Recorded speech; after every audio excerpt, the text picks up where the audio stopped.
말씀 듣기 전에 고린도후서 오늘 본문을 주제로 한 찬양을 우리가 한번 드리고 말씀을 듣겠습니다. 찬송가 300장을 찬송드리겠습니다. 그대가 내게 족하다.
우리가 사도행전 16장부터 18장까지를 보면은 사도 바울이 2차 전도 여행을 유럽으로 떠나게 됩니다. 첫 번째 간 곳이 빌립보 지역이었고, 그곳에서 복음을 전하고 또 교회를 세웠습니다. 그곳을 떠나서 간 곳이 데살로니가 지역이었고, 그 다음에 베레와 아덴까지 갔습니다. 그런 다음에 간 곳이 어디냐면 고린도 도시였습니다.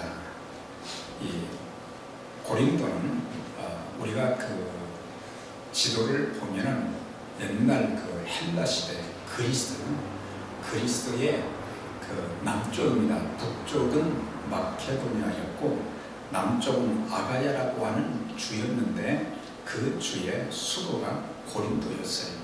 그래서 바울이 고린도에 가서 1년 반 동안 지나면서 그 지역에서 복음을 전하고 또 교회를 세우고 그런 다음에 그가 이제 에베소 지역으로 떠난 것을 보게 됩니다. 그런데 바울이 떠난 이후에 참 좋은 목회자가 와서 그 교회를 더 아름답게 잘 세웠으면 좋겠는데 거짓 교사들이 들어왔어요. 그래가지고 사도 바울과 그 교회 성도들과의 그 관계를 이렇게 갈라놓기 시작한 거예요. 그래서 사도 바울은 본인이 사도라고 하지만은 예루살렘에서 공식적으로 임명받은 사도가 아니다. 진짜 사도가 아니다. 진짜 목사가 아니다. 그리고 바울은 보면은 여러분들이 아시는 것처럼 헌금을 많이 강조를 했다. 사실 그 헌금은 구제 헌금이었거든요. 예루살렘 그 지역에 흉년이 들어가지고 예루살렘 교회 성도들이 굉장히 어려운 가운데 있을 때에 바울이 개척한 교회들에게 예루살렘 교회를 위해서 헌금을 합시다. 그래가지고 다른 지역의 교회들은 다 헌금을 해서 협조를 했는데 고린도 교회는 내부적으로 싸움이 오랫동안 지속이 됐어요. 그래서 여러 문제들이 있어가지고 하나님의 일에는 전혀 관심이 없고 서로 다툼과 또 재판과 막 그런 일들이 있었거든요.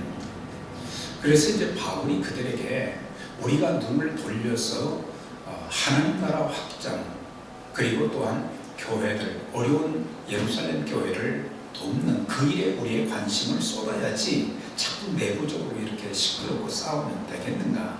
그래서 우리가 이제 그 일을 예루살렘 교회 성도들이 얼마나 힘든 가운데 지났는데 우리 헌금 좀 하자. 근데 그걸 안 했거든요. 그러다 보니까 이제 거짓 교사들이 들어와서 바울은 헌금만 강조하는 사람이다. 오해를 하게 만들고 그래서 바울과 이 고린도 교회 성도들 간의 관계가 아주 험악해졌어요. 영적 분별력과 판단력이 약하다 보니까 말하면 그냥 그대로 받아들이고 넘어가게 된 거예요.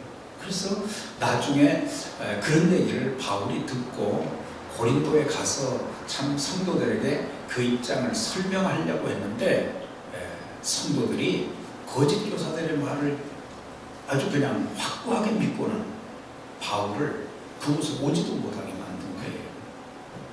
그래서 바울이 참 그리스도의 피로 값주고 사신 교회인데 저렇게 잘못된 신앙, 잘못된 사상 이런 것을 자꾸 주입시켜서 성도들의 영혼을 자꾸 파괴시키니까 너무 안타까운 거예요. 그래서 눈물로 기도하면서 그들에게 바로 돌아설 수 있도록 이제 편지를 쓴 거예요. 그것이 고린도 전서와 후서가 되는 거예요. 사실 이제 고린도 후서 끝부분에 보면은 그 교회의 그런 거짓 교사들을 이제 따라가면 바울을 배척했던 사람들이 회개하고 하나님께 돌아와서 그래서 교회가 이제 정상화되어지는 그런 과정을 우리가 보게 됩니다. 그런데 오늘 이 본문에서는 이제 바울이 자기의 사도직을 변호하는 것, 그 다음에 고린도 교회 성도들과의 바른 관계를 회복하는 것, 그 다음에 거짓 교사들의 현혹에 대처하기 위해서 지난 14년 동안 굳게 입을 다물고 있던 그 내용을 이제 고린도 교회 성도들에게 이야기한 것이 오늘 본문 12장에 있는 말씀인 것입니다. 그래서 오늘 함께 이 봉독한 말씀 중에서 바울에게 주신 환상 또 왜 바울에게 육체의 가시를 질병을 주셨는지에 대한 것 바울이 하나님 앞에 3번 기도했는데 그 기도에 어떻게 응답하시는가 그 3가지를 중점적으로 우리가 살펴보도록 하겠습니다. 우리가 1절과 2절에 보면 또 6절까지 보면 바울에게 하나님께서 특별한 은혜를 주신 거예요. 그래서 그 중에 한 가지가 뭐냐면 내가 부득불 자랑하노니 주의 환상과 계시를 말하리라. 첫 번째 환상을 주셨다 그랬죠. 그런데 그 환상을 통해서 어디에 가게 되었느냐? 셋째 하늘에 올라가게 되었다. 그래서 그 셋째 하늘을 또 4절에 보면 낙원이라 그렇게 표현한 것을 볼 수가 있습니다. 그래서 우리가 먼저 생각할 것은 주의 환상과 계시, 여기에 대한 이해가 더 분명해야 됩니다. 사실 우리가 구약 성경을 자세히 살펴보면 하나님께서 그 시대의 백성들을 만나시고 또 그 시대의 백성들에게 말씀하시고 그 시대를 어떻게 이끌어 가셨는가, 그 계시의 수단을 보면은 직접적인 하나님의 그 음성이 들리기도 했지만 꿈이나 환상을 통해서 많이 일하신 것을 보게 됩니다. 그래서 이 족장시대 아브라함, 또 이삭, 야곱, 요셉 그 외에 이렇게 쭉 보면은 꿈을 통해서 역사하신, 다니엘을 통해서도 그랬고, 요셉을 통해서도 그랬고, 하여튼 보면 꿈을 통해서 하나님이 역사하셨고, 또 선지서를 보게 되면 에스겔이나 또 다니엘이나 스가랴서나 이런 데 보면은 그 환상에 대한 말씀들이 참 많이 나와요. 그래서 구약시대 때는 꿈과 환상을 통해서 많이 말씀하셨는데 사실은 신약시대에 와서도 이 성경이 완성되기 전까지는 꿈과 환상을 통해서 일하시는 그런 것들이 참 많이 있었던 것을 볼 수가 있습니다. 그래서 구약시대에만 꿈과 환상으로 이제 일하셨고 신약시대는 아니냐? 그건 아니죠. 신약시대 예수님 당시뿐만 아니라 오늘날에도 하나님이 꿈과 환상을 통해서 이제 우리에게 계시하실 수는 있습니다만 이제 신구약 성경이 완성된 이후에는 하나님의 계시는 하나님을 드러내 보이는 것을 계시라고 그러거든요. 뚜껑을 열어 보이신다 그런 뜻인데, 그래서 그 계시의 수단은 기록되어진 신구약 성경 66권의 말씀을 통해서 대부분 그분의 뜻을 계시하신 거예요. 하나님의 마음이 뭔가, 하나님의 계획이 뭔가, 하나님의 뜻이 무엇인가, 하나님이 우리에게 무엇을 원하시는가, 그런 내용들이 기록되어진 성경을 통해서 있어진다는 사실을 우리가 기억해야 됩니다. 그래서 성경을 통해서 뿐만 아니라 또 이렇게 설교를 통해서나 성경 공부를 통해서나 또 우리의 환경을 통해서나 또 기도할 때 성령의 음성을 통해서 다양한 방법으로 하나님께서 이제 하나님 자신을 나타내 보이시고 또 말씀하신다는 사실을 우리가 이해해야 될 것입니다. 그래서 이제 중요한 것은 그러면은 나도 이제 환상 보여달라고 기도해야 되겠다. 나에게 꿈을 통해서 말씀해 달라고 나 기도해야 되겠다. 기도할 수 있지만은 사실은 꿈이나 환상은 내가 꾸게 해달라, 내가 환상을 보게 해달라고 해서 하나님이 보여주신 것이 아니고 그들이 기도하지 않았지만 필요할 때마다 하나님께서는 그걸 보여주실 수도 있어요. 그러나 더 중요한 것은 신구약 성경 66권이 우리의 신앙과 삶의 척도가 되어져야 된다. 이게 자가 되어야 된다는 말이죠. 오늘날에도 말이죠, 꿈과 환상을 많이 강조하는 분들이 있는데 사실은 어떤 때는 보면 성경의 말씀과 배치되는 그런 내용들이 굉장히 많이 있거든요. 그리고 이런 환상과 계시는 하나님을 나타내는 것이 되어져야 되는데 자기를 더 신비스럽게 만드는 그런 것들로 이제 나타내게 되면 그거는 하나님의 뜻과는 상관이 없는 것입니다. 어찌됐든 내가 주의 환상과 계시를 말하리라.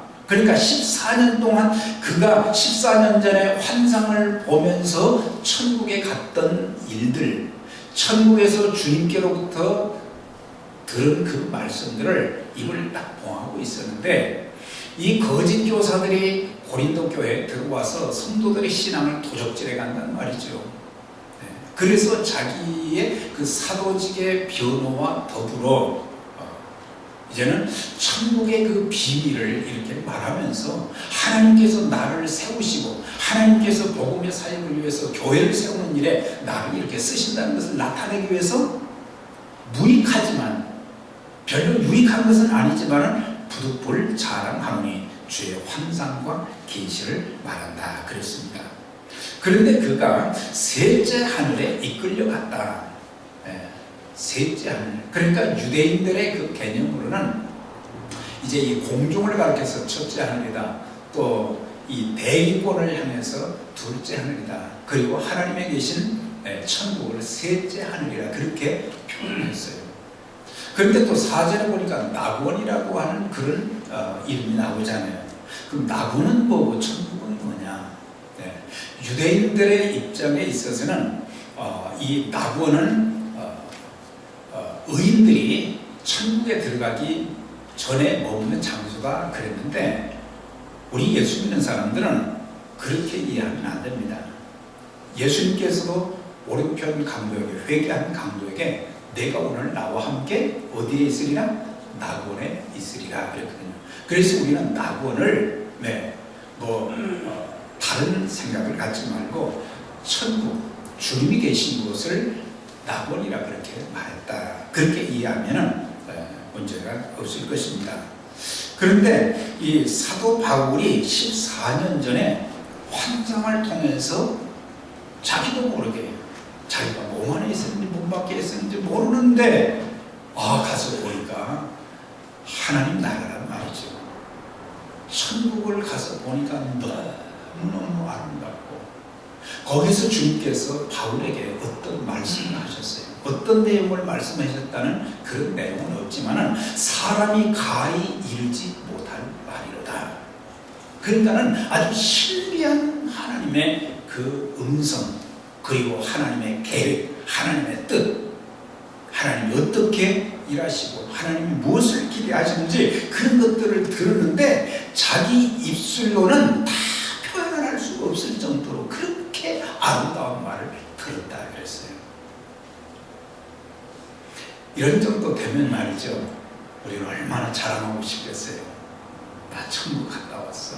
나 주님 만났어. 거기에서 주님께서 나에게 이런 말씀을 하셨어.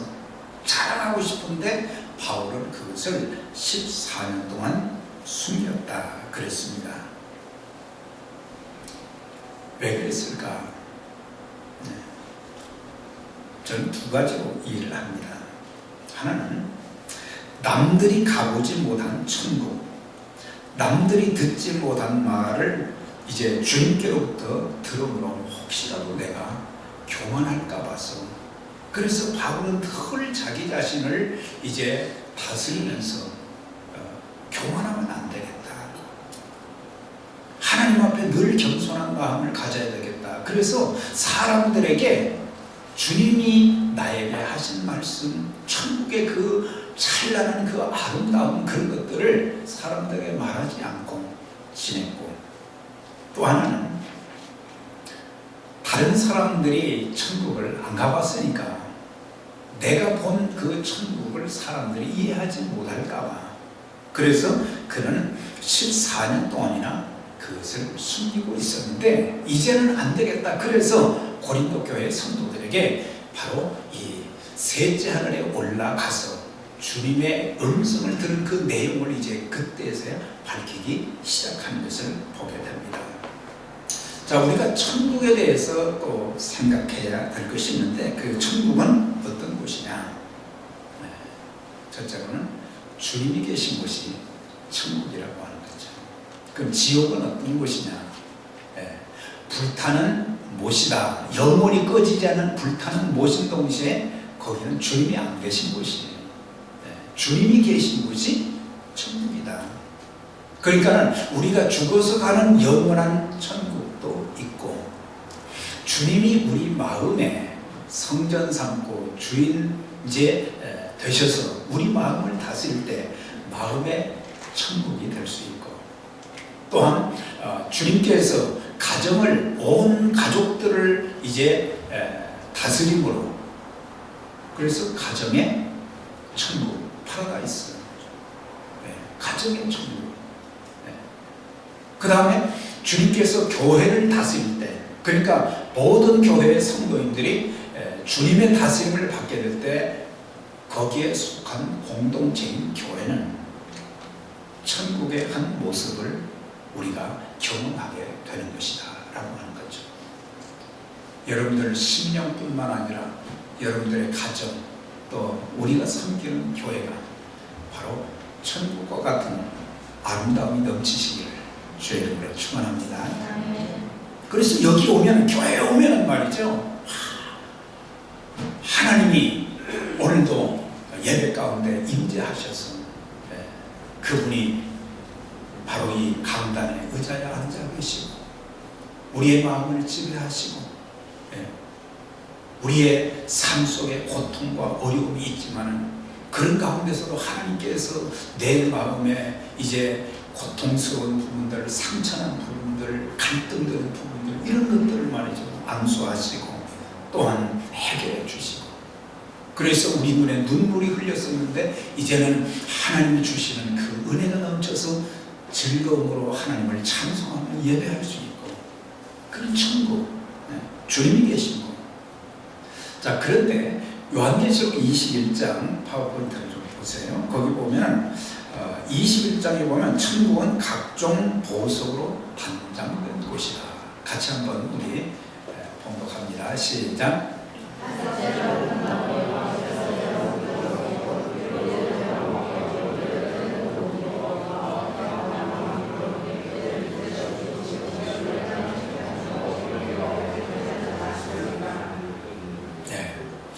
여기 보면은 이 천국이 어떻게 되어 있는가, 사도 요한이 그 하나님이 하늘문을 열어서 보여주신 천국을 보니까 저런 보석들로 다 되어 있다.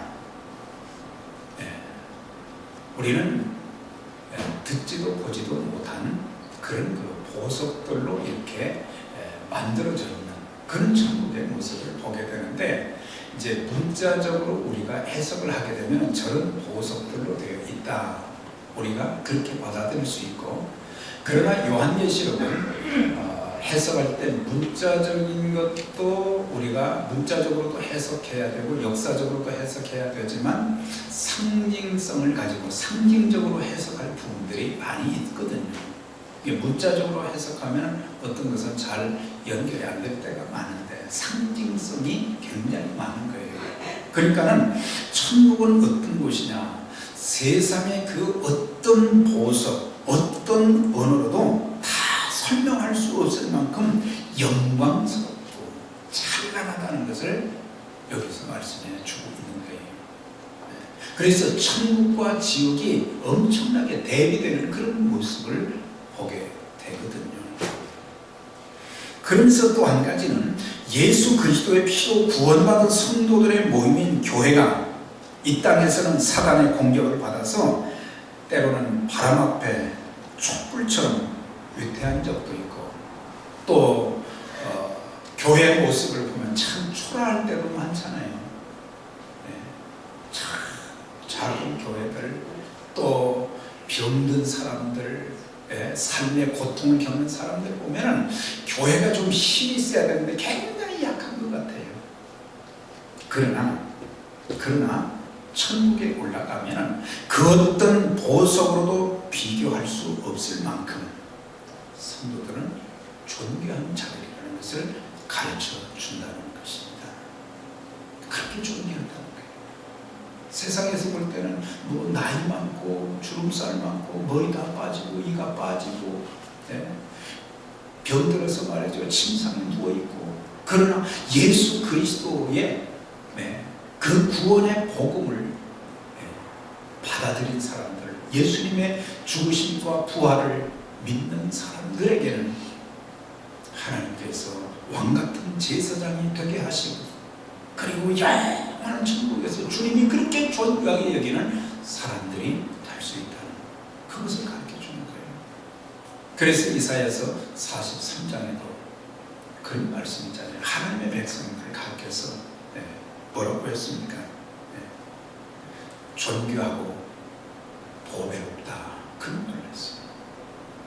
우리 한 사람 한 사람이 참 능력도 없고 삶에 어려움이 오면은 참 뭐 어떤 것을 해결할 수 있는 힘도 없고 눈물 흘리고 힘들지만, 우리가 예수님을 통해서 구원받은 하나님의 백성들이 그렇게 존귀하고 보배롭다는 사실을 가르쳐 주는 거예요. 여러분들에게 형제님은 자매님은 존귀하고, 정말 존귀하고 보배로우신 분이십니다.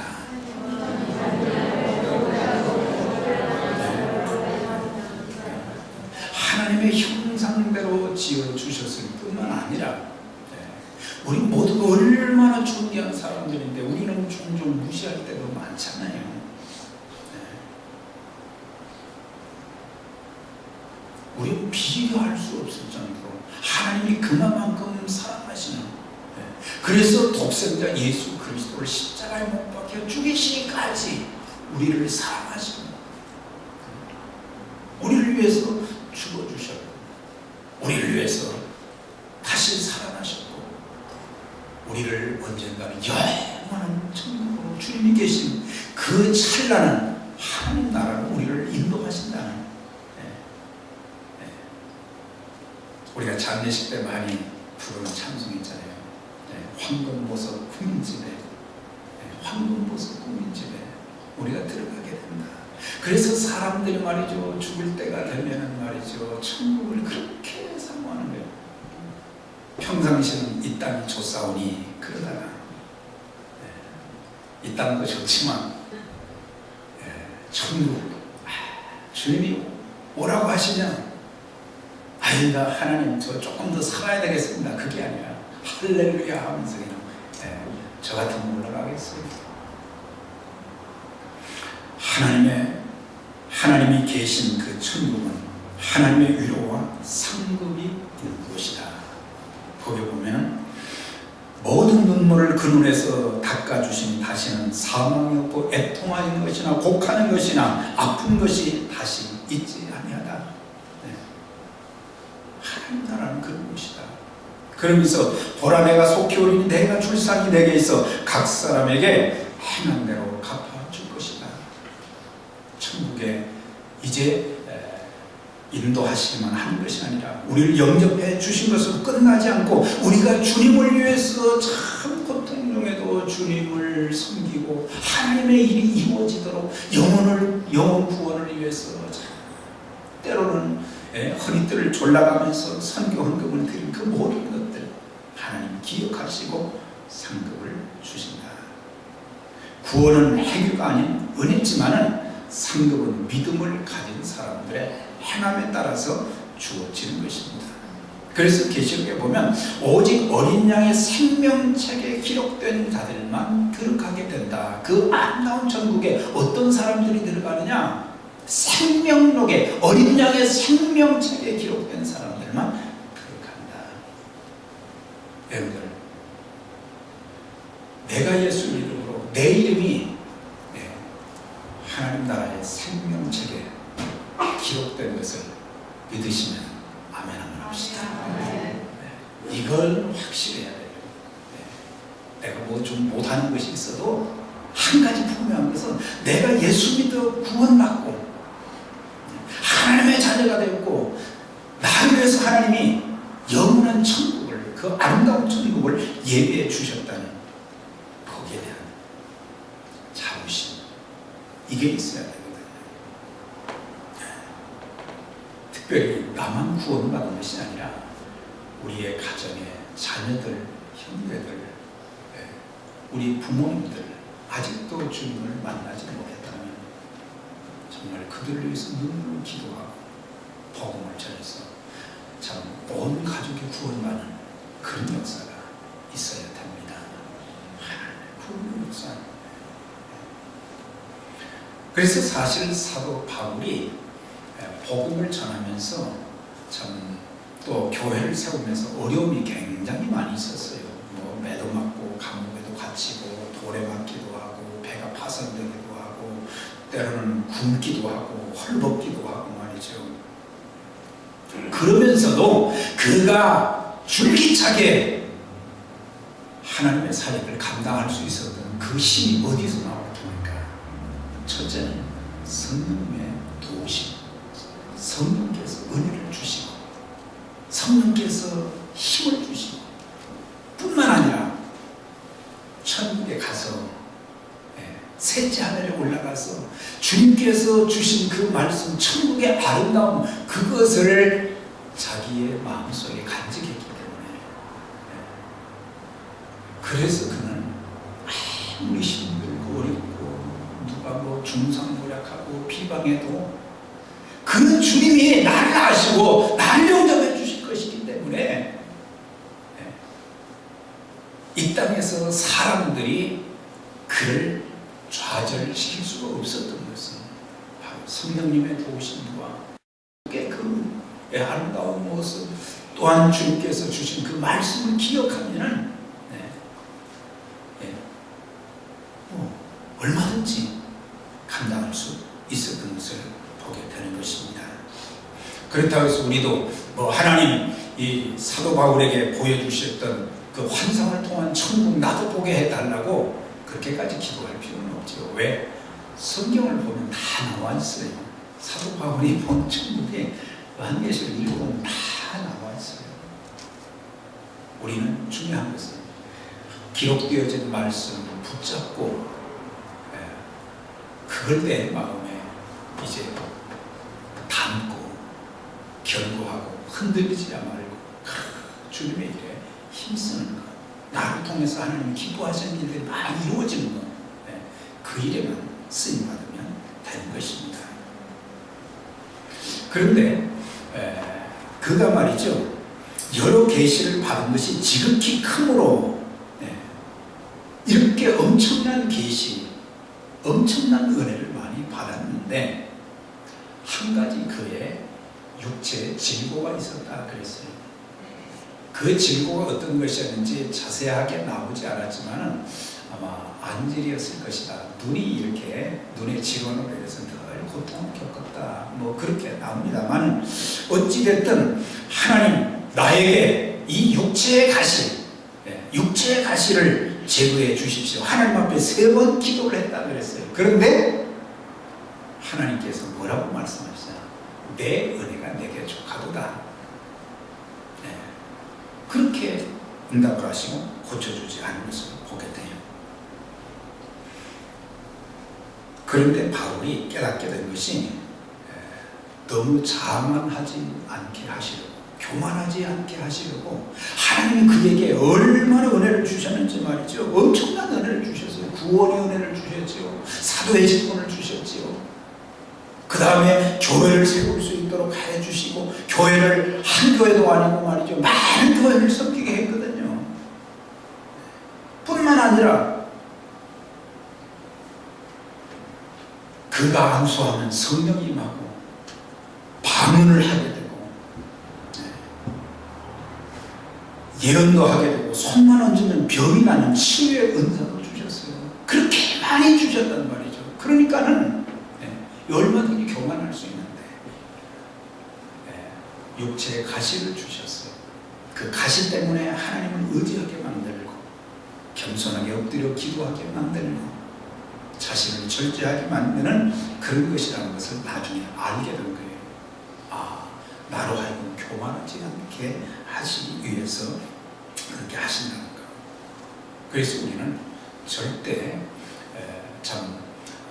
남들보다 더 많은 은사를 받았든지 남들보다 더 많이 배웠든지 또 남들이 갖지 못한 것을 내가 많이 가졌다고 할 때에 자칫 잘못하면 교만하기 쉽거든요.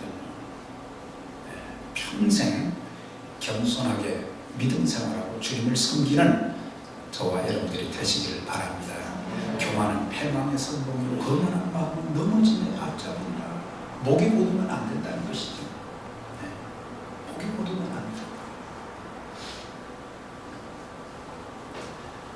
바울에게 주신 그 응답이 뭡니까? 내가 3번 죽게 간구하였더니 내 은혜가 내게 족하다. 이는 내 능력이 약한 데서 온전하여 짐이라. 그래서 그 응답을 받고는, 노라고 하는 응답을 받고는 내가 도리어 크게 기뻐함으로 내가 이제는 나의 약한 것들을 자랑하겠다. 나의 강한 것, 내게 주신 것을 자랑하는 사람이 아니라 나의 부족함, 나의 연약함, 그런 것들을 이제 자랑하겠다. 그래서 이렇게 그 신앙생활을 하다 보면요, 육체의 가시가 꼭 어떤 질병만은 아니거든요. 여러 가지 문제가 될 수 있는 거예요.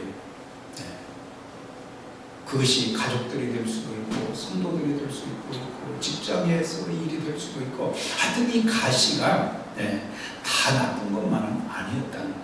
그러니까 살면서 겪는 여러 가지 어려움들이 많거든요. 남들에게 말할 수 없는 그 고통이 참 많은데, 그래서 사람들이 볼 때는 이제는 별 볼 일 없겠구나. 그런데 나와 함께 하시는 하나님의 그 사랑의 손길이 남들이 보지 않는 데서도 함께 하시는 그것을 체험하게 되는 거예요. 그래서 하나님을 사랑하는 자, 곧 그 뜻대로 부르심을 입은 자들은 모든 일이 합력하여 선을 이룬다 그랬거든요. 이거 분명히 말이죠.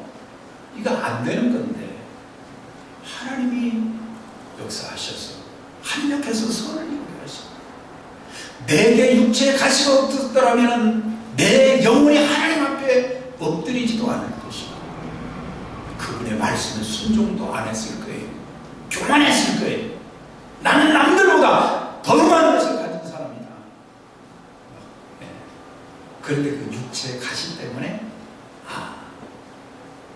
내가 겸손해지고 주님 앞에 엎드리고, 그러니까 하나님은 합력해서 선을 이루시는 거거든요.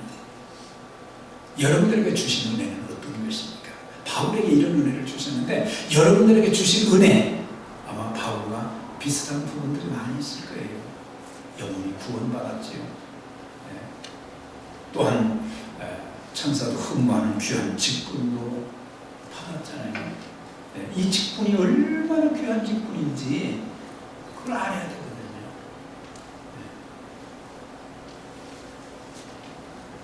우리가 교회를 섬기게 하시는 은혜도, 이것도 아주 대단한 거예요.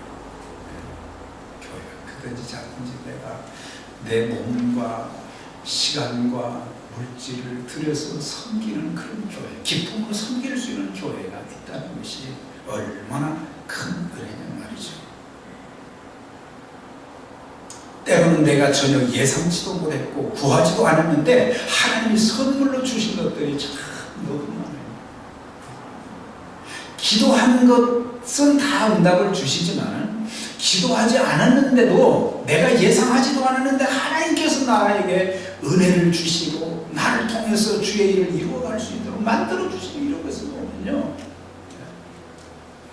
얼마나 감사한지.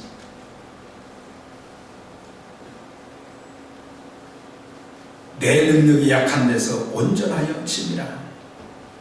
언제 우리가 주님을 의지합니까? 언제 우리가 기도하게 됩니까? 대부분 우리가 약할 때, 부족할 때, 고통스러울 때, 내가 아플 때, 내가 어떻게 할 수 없을 때, 그때서야 천부의 의지 없어서 엎드리고 하나님 앞에 기도하는 거예요.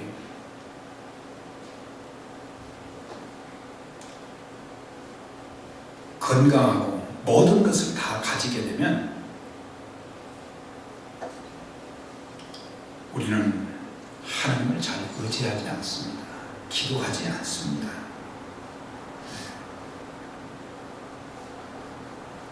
그래서 우리가 약할 때 강함이 될 수 있는 것은, 약할 때 하나님을 의지하니까 하나님의 그 강함이 내게서 나타나기 때문에 우리는 초월적인 하나님의 능력의 손길, 하나님의 인도하심, 하나님의 축복을 경험하게 되는 거죠. 자, 이 복음성 하나 우리 드립시다. 약할 때 강함 대신에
무엇이든지 잘 되고 복되기를 원하는 그런 마음이 있습니다. 그리고 실제 그의 삶 속에 하나님의 은총과 또한 축복이 넘치게 되면 그때부터 사람들은 하나님 앞에 기도하지 않습니다. 하나님의 말씀을 가까이 하지 않습니다. 그래서 갈수록 사람들은 자기의 육체를 편하게만 하려고 합니다. 그렇다고 해서 여러분들이 신앙생활하면서 고행을 하라는 말은 아니에요. 여러분들이 육체를 막 망가지게 하라는 그런 의미가 아니라 우리의 이 육체는 편한 것을 좋아합니다. 하나님 의지하기보다는 자기 자신을 더 의지하게 만들고 있다는 사실이에요. 지금 내가 힘들고 고난에 참 광야 같은 그런 삶을 살면서 눈물 흘리고 참 걱정과 근심으로 가득 차 있을 때, 그때 하나님 앞에 엎드리고 하나님 앞에 기도하는 하나님의 놀라운 은혜의 손길, 능력의 손길, 축복의 손길이 여러분들과 함께 하시는 것을 경험하게 될 것입니다. 우리가 조금 잘되고 복을 받으면 사람들은 교만하며 자랑하며 목을 곧게 하는 것을 보게 됩니다. 그래서 하나님은 우리에게 고난을 통해서 우리를 겸손하게 만드시고, 하나님께서는 교만한 자는 대적하시고 겸손한 자에게 은혜를 주신다고 했거든요. 그래서 평생 하나님 주신 은혜에 감사하면서 평생 주의 영광스러운 복음 사역에 귀하게 쓰임받으며 우리를 통해서 하나님 나라가 아름답게 확장되는 그 축복이 여러분들 삶 속에, 사역 속에 있어지기를 주의 이름으로 축원합니다. 우리 같이 기도합니다.